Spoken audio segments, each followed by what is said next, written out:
छोटा सुना दे रहा हूं। एक बेचारा सज्जन था, संतों के आश्रम में गया, खूब आनंद लगा उसको, तो लगा कि आज इस गुरु जी से दीक्षा ही ले लूं। आज की स्थिति तो ऐसी है ना कि गुरु जी भी चेला को देख करके बना रहे हैं कि चेलवा गंभीर है कि नहीं। भाई चेला उसी को न बनाया जा। अब महाराज गुरवा बहवह लोके शिष्य विद्यापहार का, दुर्लभो गुरवः संति शिष्य चित्तापहार का। इस संसार में गुरु बहुत मिल जाएंगे, शिष्य के धन कि हरहि शिष्य धन शोक न हरहि, हरहि शिष्य धन शोक न हरहि, हरहि शिष्य धन शोक न हरहि, हरहि शिष्य धन शोक न हरहि। सो गुरु घोर नरक मह परहि, सो गुरु घोर नरक मह परहि, हरहि शिष्य धन शोक न हरहि, हरहि शिष्य धन शोक न हरहि। वह गुरु नरक में चला जाता है जो केवल मात्र जजमान से कहता है कि दे दो। जजमान का वित्त का हरण करने वाला गुरु नरक में चला जाता है। आज के संसार में गुरु वित्त का हरण करने वाले तो हैं, लेकिन चित्त का हरण करने वाले नहीं हैं। गुरु का अर्थ क्या है? गुकारो अंधकारश्च रुकारस्तेज उच्यते। गु और रू दो शब्द है ना। गुकारो अंधकारश्च रुकारस्तेज उच्यते, ब्रह्म ज्ञान प्रदानाच्च गुरुरेव न संशयः। जो व्यक्ति ज्ञान रूपी अंधकार से ज्ञान रूपी प्रकाश के और ब्रह्म को जो प्राप्त करा दे महाराज, वही गुरु है। ताली तो लगाए, बोलिए भक्तवत्सल भगवान की। बेचारा गरीब फक्कड़ था, लेकिन उस गुरु में इसकी श्रद्धा आ गई कि हमारे लिए गुरु उत्तम है। एक और हमारे घर में परंपरा, यद्यपि उस परंपरा को मैं तोड़ना नहीं चाहता, लेकिन आप लोगों की एक बात मैं बता देना चाहता हूं कि हमारे गांव में ऐसा होता है कि कुछ गुरु परंपरा से चलते आ रहे हैं। अब भले उनका ये आचरण ठीक है कि नहीं ठीक है, ये गारंटी नहीं है, लेकिन हम लोग का ये नियम है कि हमारे दादाजी इन्हीं के परिवार से गुरुमुख हुए हैं, तो शादी में इन्हीं से कान फूंकवाएंगे। अब महाराज कहीं कहीं ऐसे भी देखने में सुनने में आता है कि कान जब फूंक रहे हैं तो महाराज वहां से एकदम सीताराम की बदबू आ रही है, लग रहा है कि 200 ग्राम मार के ही बैठ रहे हैं, फूंक रहे हैं कान। गुरु किसको बनाना चाहिए? गुरु जिसमें आपकी श्रद्धा प्रकट हो जाए। जैसे मैं पढ़ाई किया हरिद्वार में, लेकिन हमारी श्रद्धा मल्लुक पीठ वाले महाराज जी में पड़ी। उनकी जब कथा सुना, 1 महीना तक उनकी लगातार कथा सुना मोबाइल के माध्यम से। 5 साल तक तो हमारे पास मोबाइल थी ही नहीं, घर बात भी नहीं होता, ऑफिस से बात करना पड़ता।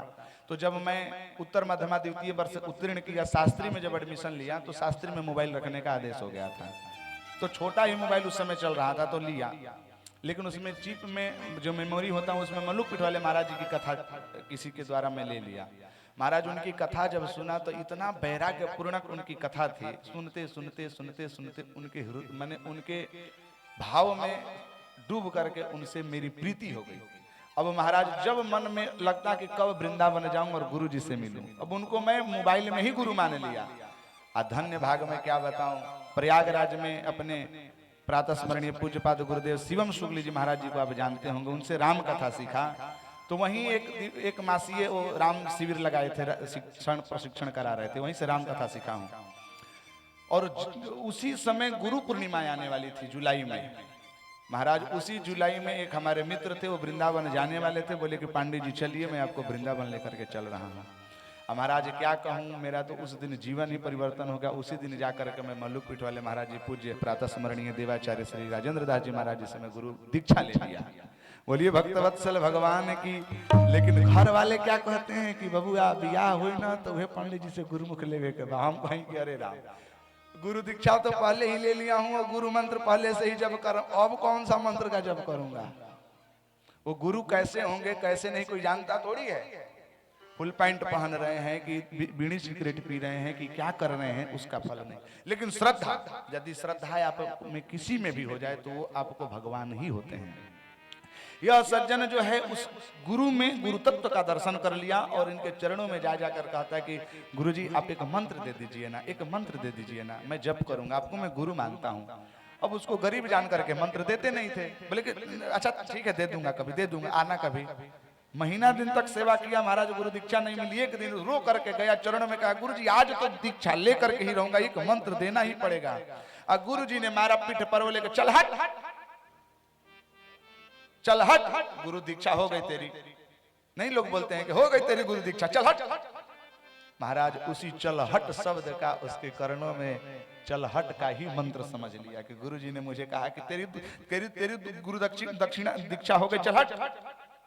लोग नहीं बोलते हैं। महाराज उसी चल हट शब्द को लेकर के गंगा जी में रोज आकर के जप करता रहा, जप करता रहता था, जप करता रहता था।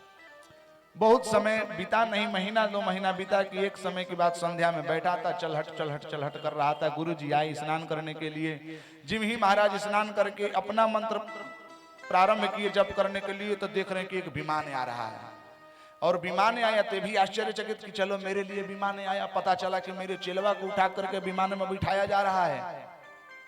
अब जिम ही वह चेला विमान में बैठा तो गुरुजी बोले कि अरे तुम इसको कहां लेकर के जा रहे हैं? बोले कि अरे महाराज ये गुरु मंत्र का इतना जप कर लिया, इतना जप कर पुरस्चरण कर लिया, सिद्ध हो गया है ये। अब तो ये महाराज भगवान के वैकुंठ धाम में जाएगा। बोले कि इसको इसने तो कभी गुरु दीक्षा ली ही नहीं, मैंने इसको कभी गुरु मंत्र दिया ही नहीं। उसने बोला कि प्रभु आप ही ने तो दिया था चल हट, उसी शब्द को मैं मंत्र मान करके महाराज आज जप किया और वह जप सिद्ध हो गया। गुरु ने महाराज प्रणाम किया अपने शिष्य को कि धन्य हो शिष्य। क्योंकि देखिए मंत्र कुछ और नहीं होता है, शब्द में व ब्रह्म। न्याय पढ़े होंगे तो पता होगा ये शब्द क्या है, ब्रह्म है। और ब्रह्म शब्द क्या है, शब्द गुण कम आकाशम। न्याय का सिद्धांत है कि शब्द जो होता है आकाश में भ्रमित रहता है। हमारा जो बोली हुई वाणी जो है कभी खत्म नहीं होती है, शब्द ब्रह्म होता है। एक जगह तो लिखा है अक्षरो अमंत्रो अक्षरो नास्ति नास्ति मूलनमौषधम अयोग्यः पुरुषो नास्ति योजकस्तत्र दुर्लभः। कोई भी अक्षर जो होता है सब अक्षर मंत्र होते हैं, बशर्ते उसको मंत्र बनाने वाला चाहिए। अभी हमारे शैलेंद्र भैया बैठे हैं, कहाँ बैठे हैं आपको भैया पता है ना, आप आयुर्वेद में हैं। 2 दिन हम लोग का रोज चर्चा चल रही है। वो पता नहीं कितने जड़ी बूटी को पता है, जानते हैं, हर मैंने जड़ी बूटी के विषय में जानते हैं। लेकिन उसी जड़ी बूटी को हम देखें तो हमें वो समझ में नहीं आए, हम लोग उसको घास फूस मानेंगे। तो कहते अमूलम औषधि नास्ति, ऐसा कोई मूल जड़ नहीं है जो औषधि नहीं है, सब जड़ औषधि हैं, लेकिन उस औषधि को पहचानने वाला विज्ञ होना चाहिए। उसी प्रकार अयोग्य पुरुषो नास्ति, कोई भी पुरुष निरर्थक नहीं होता। योजकस्तत्र दुर्लभ, उसको योजन करने वाला दुर्लभ है। कोई व्यक्ति महाराज शराबी बनता है क्या, जन्म लेता है शराबी बन करके। हम